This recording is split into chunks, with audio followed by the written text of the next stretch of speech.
Good morning. We are out here at Lake Massabesic on the Sunning Trail to Battery Point. We probably won't get all the way to Battery Point today because, well, I don't have snowshoes and it's very taxing walking in deep snow. But there's a snowpack where others have tread, so hopefully it won't be too taxing, and we'll get some nice winter photos of the lake. All right. Well, let's get to it.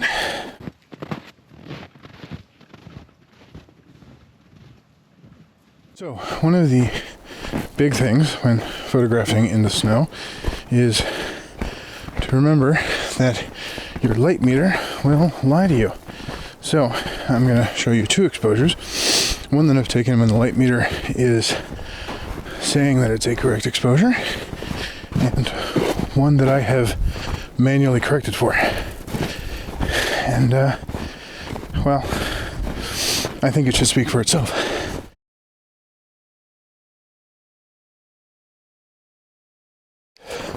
So, as you saw, one of the exposures is much darker than the other. Now, our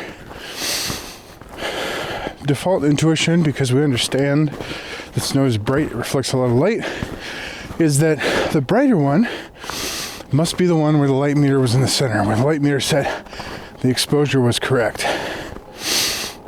That, however, is not the case. What's happening, and the reason why one photo turns out underexposed when we have the camera telling us it's perfectly exposed, is because, well, the camera is trying to anticipate and factor all that snow in. So it sees a bright image and it tones it down. And in particular, light meters assume things about the world. It assumes, on average, everything we see around us is gray. In fact, a particular shade of gray called 18% gray. You can get color cards and all sorts of other stuff in 18% gray, and it will give you an accurate, for that lighting, exposure. Now, they came upon this number, if I'm remembering correctly. Kodak basically analyzed a whole bunch of photos, and they said, on average, properly exposed photo, everything's about 18% gray. And so that's the standard that we use, even to this day.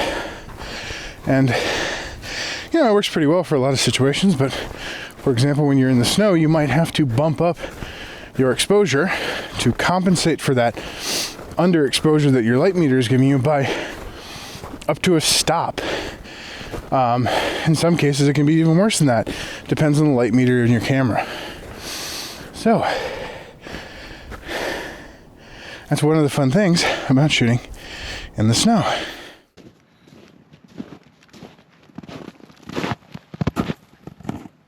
About photographing in the snow, and this is for more than just photographing, but any device, pretty much any electronic device that uses a battery, is going to drain its battery way faster if it's cold. So that's something to be aware of. In fact, my audio recorder is actually on its way out, so this will probably be the last I do. And we have not gotten very far, but it's a little bit tougher when every 10th step you just go through 4 inches of snow. So probably if I want to do this again, it'd be advisable to get snowshoes, because I'm not really hype on the whole cross-country skiing thing, although that is another option, obviously. But yeah, so short video, a couple of tips about shooting in colder weather and in the snow, and hopefully I got one or two half decent exposures. But that's going to do it for this week. I'll see you when I see you.